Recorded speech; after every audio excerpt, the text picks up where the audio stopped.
Hello friends, welcome back to my channel. இந்த வீடியோவில் English semester 4ஓட கொஷின் பேப்பர் பேட்டர்ன் அது எப்படி நம்ம படிக்கலாம் டிப்ஸ் அண்ட் ட்ரிக்ஸ் மாதிரி தான் பார்க்க போகிறோம். நிறைய பேர் கமெண்ட் பண்ணியிருந்தீங்க இங்கிலீஷ் செமஸ்டர் 4 தான் question paper tips and tricks வேணும் அப்படின்றதுனால இந்த வீடியோ உங்களுக்காக போஸ்ட் பண்ணுறேன். ஃபர்ஸ்ட் ஆஃப் ஆல் இங்கிலீஷில் நீங்கள் எதுவுமே நான் ஃபுல்லாக படிக்க போகிறேன், ஃபுல்லாக படித்து எழுத போகிறேன் அப்படின்னு அந்த கான்செப்டே இருக்காது. உங்களுக்கு என்ன புரிஞ்சுது, இப்போ ஒரு ஃபார் எக்ஸாம்பிள் உங்களுக்கு ஹிஸ்ட்ரி மேக்கர்ஸ்னு ஒரு 2 லெசன் இருக்கும் அது கீழே. அதில் இருக்குது அப்படின்னா அந்த லெசன்லேருந்து உங்களுக்கு என்ன நீங்கள் கிராஸ்ப் பண்ணீங்க, அது உங்களுக்கு நடந்தால் நீங்கள் என்ன பண்ணியிருப்பீங்க அப்படின்ற மாதிரி ஒரு 2 கொஷின்ஸ் கேட்பாங்க. So on the whole English paper ஃபுல்லாகவே உங்களோட ஓன் நாலேஜ், உங்களோட ஓன் குவாலிட்டியான கண்டென்ட் இருந்தால் நீங்கள் கண்டிப்பாக நிறைய பர்சன்டேஜுக்கு எய்ம் பண்ணலாம். இதில் மேக்ஸிமம் மார்க்ஸே எவ்வளோ 50 மார்க்ஸுக்கு தான் நீங்கள் எழுத போகிறீங்க. இதோட பேட்டர்ன் இப்போ பார்க்கலாம். இதில் எப்படி இருக்கும் அப்படின்னா 6 கொஷின்ஸ் அவங்க கேட்டிருப்பாங்க. ஓகே, இந்த 6ல் ஏபின்னு 2ஆக கிளாஸிஃபை ஆகிருக்கும். இப்போ இந்த 6ல் நீங்கள் எனி 5 தான் நீங்கள் அட்டென்ட் பண்ணணும். ஓகே, 6 கொஷின்ஸில் ஏபியாக கேட்டகரைஸ் ஆகிருக்கும். அதில் எனி 5 தான் நீங்கள் சூஸ் பண்ண போகிறீங்க. ஃபார் எக்ஸாம்பிள் இங்கே பாருங்கள், இப்போ 1ல் கொஷின் நம்பர் 1ல் ஏ ஒன்று இருக்குது, பி ஒன்று இருக்குது. இப்போ நீங்கள் கொஷின் நம்பர் 1 சூஸ் பண்ணுறீங்க அப்படின்னா ஏவும் எழுதணும், பியும் கண்டிப்பாக எழுதணும். இது ரெண்டுத்தில் நான் 1 தான் எழுதுவேன் அப்படின்னா இந்த 1த்துக்கான மார்க் மட்டும்தான் வரும், அனதர் மார்க் வராது. ஸோ நீங்கள் சூஸ் பண்ணுறது ஏ ஆர் பி அப்படின்றது கிடையாது. நீங்கள் சூஸ் பண்ண வேண்டியது நம்பரை, கொஷின் நம்பர் 1 சூஸ் பண்ணுறீங்கன்னா 1ல் இருக்க ஏவும் அட்டென்ட் பண்ணணும், பியும் அட்டென்ட் பண்ணணும். அப்போ தான் நீங்கள் 10 மார்க்ஸ் வாங்க முடியும். ஓகே, இதுதான் இந்த கொஷின் பேப்பரில் இருக்கக்கூடிய ஃபார்மேட். அதே மாதிரி செகண்ட் கொஷின் பாருங்கள். செகண்டில் ஏ இருக்குது, பி இருக்குது. ஸோ அப்போ 2 சூஸ் பண்ணுறீங்கன்னா ரெண்டுத்தையுமே நீங்கள் அட்டென்ட் பண்ணணும். அதே மாதிரி தேர்ட் ஒன் ஏ இருக்குது, பி இருக்குது. ஃபோர்த் ஒன் ஏ இருக்குது, பி இருக்குது. அண்ட் ஃபிஃப்த் ஒன் ஏ இருக்குது, பி இருக்குது. 6த்தில் ஏ மட்டும்தான் இருக்கும். ஸோ 6 சூஸ் பண்ணுறீங்க அப்படின்னா இதை மட்டும் எழுதினா போதும், 10 மார்க்ஸ். ஸோ அப்போ இப்போ ஒரு உங்களுக்கு ஐடியா வந்திருக்கும் எப்படி சூஸ் பண்ணணும், நம்ம எப்படி எழுதணும் அப்படின்ற மாதிரி ஐடியா வந்திருக்கும். அதாவது 6 கொஷின்ஸில் எனி 5 சூஸ் பண்ண போகிறீங்க. Each carry 10 marks. அப்போது 10 5s are 50. இப்படி தான் உங்களோட கொஷின் பேப்பர் ஃபார்மேட் இருக்க போகுது. இப்போ எந்த மாதிரி கொஷின்ஸ் கேட்பாங்க அப்படின்றத பார்க்கலாம். இப்போ ஃபர்ஸ்ட் கொஷினில் உங்கள் யூனிட் 1 ஹிஸ்ட்ரி மேக்கர்ஸ் இருக்கு இல்லையா, அதில் இருந்து தான் உங்களுக்கு ஒரு பேராகிராஃப் கொடுப்பாங்க. அந்த ஒரு பெரிய ஒரு பேராகிராஃப் கொடுத்துட்டு அதில் 2 கொஷின் கேட்பாங்க. எப்படின்னா இந்த பேராகிராஃப்லேருந்து ஒரு கொஷின், இதிலேருந்து உங்களுக்கு என்ன புரியுது அப்படின்ற மாதிரி.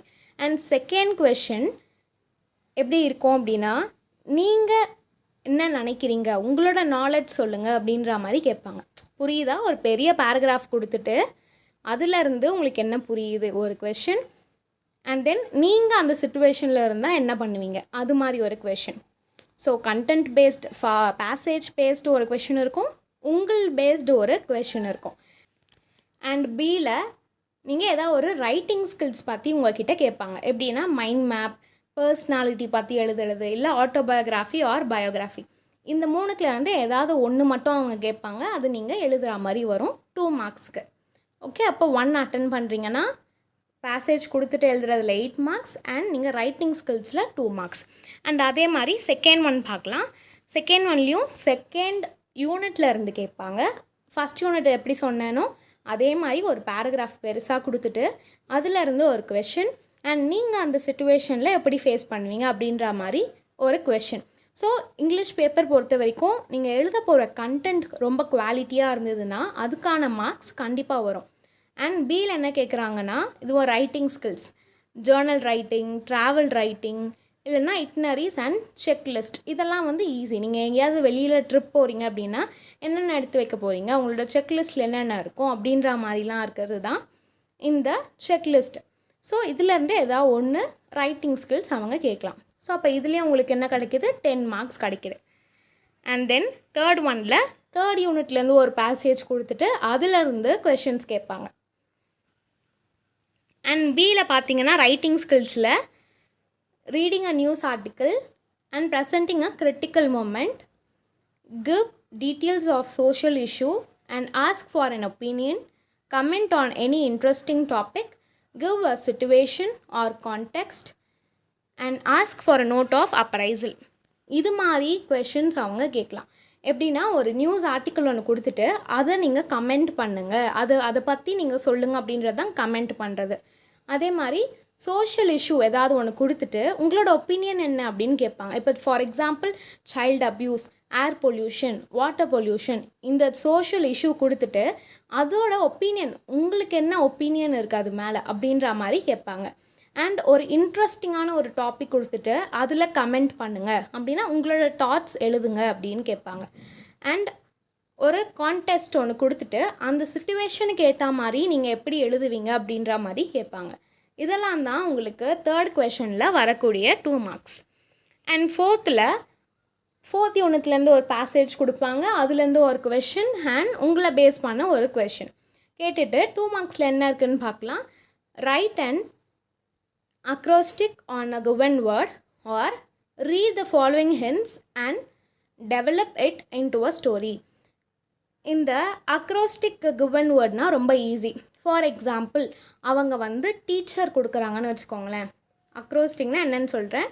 டீச்சர் அப்படின்னா அந்த வேர்ட்ஸ் எல்லாமே எழுதிட்டு இந்த டீக்கு ஒரு டிரான்ஸ்ஃபார்மிங், எடுகேஷன், அச்சீவ்மெண்ட், அது மாதிரி ஒரு ஸ்பெல்லிங்க்கும் ஒரு வேர்டு கொடுக்கறது தான் இந்த அக்ரோஸ்டிக். ஃபார் எக்ஸாம்பிள் நம்ம சின்ன வயசில் ஃப்ரெண்ட்ஷிப்புக்கு ஒன்று கண்டுபிடிச்சிருப்போம், F for, R for, I for. அது மாதிரி அக்ராஸ்டிக்னால் ஒரு வேர்ட் கொடுத்துருவாங்க, ஈச் லெட்டருக்கும் நீங்கள் ஒரு மீனிங் கொடுக்குற மாதிரி இருக்கும், ஒரு லெட்டருக்கும் ஒரு வேர்ட் கொடுக்குற மாதிரி. இது ரொம்ப ஈஸி. அண்ட் தென் அது கொடுப்பாங்க, இல்லைனா ஹிண்ட் டெவலப்மெண்ட் மாதிரி கொடுப்பாங்க. ஹிண்ட் மாதிரி கொடுத்துட்டு நீங்கள் அந்த ஸ்டோரியை டெவலப் பண்ணணும். இது உங்களோட 4th கொஷனில் கேட்பாங்க. அண்ட் 5th உங்களோட யூனிட் 5 இருந்து, அதாவது த white tiger, unit 5 white tiger மட்டும்தான் இருக்குது. அதுலேருந்து உங்களுக்கு 2 கொஷின். எப்படின்னா ஃபர்ஸ்ட் ஒன், அந்த ஒயிட் டைகரோட பேசேஜ் எழுதுங்க, அதோட பேராகிராஃப் எழுதுங்க அப்படின்னு கேட்பாங்க. அப்படி இல்லைன்னா அதோட கேரக்டர் ஸ்கெட்ச், அதில் எந்தெந்த கேரக்டர் வந்திருக்காங்க அவங்களோட கேரக்டரிஸ்டிக்ஸ்லாம் எழுதுங்க அப்படின்ற மாதிரி கேட்கலாம். இது 5 மார்க்ஸுக்கு. And then any one episode from the novel which can be asked to be rewritten by. எப்படின்னா அந்த ஒயிட் டைகர் நாவல்லேருந்து ஏதாவது ஒரு பாட்டை ரீக்ரியேட் பண்ண சொல்லுவாங்க.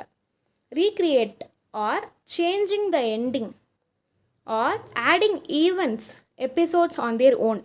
இந்த 3த்தில் ஏதாவது ஒன்று கேட்கலாம். ரீக்ரியேட்னால் அந்த ஸ்டோரியை நீங்கள் ரீக்ரியேட் பண்ணுங்கள், அதில் வர ஒரு சில பேட் விஷயங்களெல்லாம் நீங்கள் குட்டாக மாற்றலாம், அது மாதிரி நீங்கள் ரீக்ரியேட் பண்ணணும். அண்ட் சேஞ்சிங் த எண்டிங், கடைசி அந்த எண்டிங்கை நீங்கள் வேறு மாதிரி சேஞ்ச் பண்ணுறது. And then adding events on their own, நீங்கள் அதில் நடக்காத ஈவெண்ட்ஸ்லாம் கூட நீங்கள் உங்களோட ஓனாக நீங்கள் ஆட் பண்ணுறது. இது மாதிரி ஏதாவது ஒரு கொஷின் கேட்கலாம். ஸோ நீங்கள் 5 அட்டென்ட் பண்ண போகிறீங்க அப்படின்னா த ஒயிட் டைகர் அந்த லெசனோட பேராகிராஃப் நல்லா உங்களுக்கு தெரியணும். ஓகே, அதோட பேசேஜ் தெரியணும், ஒரு 5 மார்க்குக்கு எழுதுகிற மாதிரி. அண்ட் தென் அதை ரீக்ரியேட், சேஞ்ச் பண்ணுங்கள், கடைசியில் ஒரு சிலதை மாற்றுங்க, எப்படி சொன்னாலும் உங்களுக்கு அதை பண்ண தெரியணும். அதுதான் 5th யூனிட்லேருந்து கேட்பாங்க. அண்ட் தென் 6th யூனிட்லேருந்து வெரி ஈஸி, மீனிங் கேட்பாங்க. ஒரு 10 வேர்ட்ஸ் உங்களோட 1st யூனிட்லேருந்து 5th யூனிட் வரைக்கும் எல்லா யூனிட்லேருந்து ஒரு 10 வேர்ட்ஸ் கலெக்ட் பண்ணி அந்த 10 வேர்ட்ஸோட மீனிங் எழுதணும் வித் அதோட sentence, glossary and right a sentence on that word. Okay, இது உங்களுக்கு அப்படியே 10 மார்க்ஸ் கிடச்சிரும். இதில் ஒரு சில வேர்ட்ஸ் உங்களுக்கு தெரிஞ்சிருக்கும், ஒரு சில வேர்ட்ஸ் தெரியாமல் இருக்கும். ஸோ பெட்டர் நீங்கள் மேலே இருக்க 5 அட்டென்ட் பண்ணுறது ரொம்ப ஈஸி. அப்படி இல்லை எனக்கு இந்த 10மே தெரியுது ஆர் 8, 9, 10 தெரியுது அப்படின்னா பெட்டர் இதை நீங்கள் அட்டென்ட் பண்ணலாம், இதுலேருந்து மார்க் நீங்கள் ஸ்கோர் பண்ணலாம். அப்படி இல்லை 7க்குள்ளே தான் எனக்கு மீனிங் தெரியும் அப்படின்னா நீங்கள் இந்த 6th ஒன் அப்படியே விட்டுட்டு மேலே இருக்க 5 அட்டென்ட் பண்ணலாம். ஓகே, நான் இப்போ திரும்பவும் சொல்கிறேன், இந்த 1 அட்டென்ட் பண்ணுறீங்க அப்படின்னா ஏவும் அட்டென்ட் பண்ணணும் அண்ட் தென் பிவும் அட்டென்ட் பண்ணணும். ஏ பண்ணுறேன் இல்லை பி பண்ணுறேன் அப்படி இருக்கக்கூடாது. 1னா 1 கம்ப்ளீட்டாக அட்டென்ட் பண்ணணும், அப்போ தான் 10 மார்க்ஸ். அண்ட் தென் இப்போ உங்களுக்கு தெரிஞ்சிருக்கும் எப்படி கொஷின்ஸ் கேட்பாங்க அப்படின்ட்டு. இதில் நீங்கள் எதுவுமே படிக்கணும் அப்படின்ற அவசியம் இல்லை, ஒயிட் டைகர் மட்டும் படித்தா போதும். ஏன்னா அது மட்டும்தான் உங்களுக்கு படித்தா தான் எழுத முடியும் அப்படின்ற மாதிரி இருக்கும். ஒயிட் டைகரோட கதை உங்களுக்கு தெரியணும், அண்ட் தென் அதோட தீம் தெரியணும், அதை எப்படி ரீக்ரியேட் பண்ணலாம் அப்படின்றதுலாம் தெரியணும். இந்த யூனிட் மட்டும் நீங்கள் கொஞ்சம் படிச்சுட்டு போவீங்க. மற்ற எல்லாமே வந்து உங்களோட ஓனில் எழுதுகிற மாதிரி தான் இருக்கும். நான் இந்த செமஸ்டர் 4ஓட ப்ரீவியஸ் இயர் கொஷின் பேப்பர் டிஸ்கிரிப்ஷனில் லிங்க் கொடுக்குறேன். அதை நீங்கள் செக் பண்ணி பாருங்கள். ஸோ உங்களுக்கு ஒரு ஐடியா கிடைக்கும் எப்படி கொஷின் பேப்பர் இருக்கும், எப்படி அட்டென்ட் பண்ணலாம், எப்படி ப்ரிப்பேர் பண்ணலான்ட்டு. ஸோ இந்த வீடியோ உங்களுக்கு யூஸ்ஃபுல்லாக இருந்ததுன்னா லைக் பண்ணிக்கோங்க அண்ட் மறக்காமல் சப்ஸ்கிரைப் பண்ணிக்கோங்க.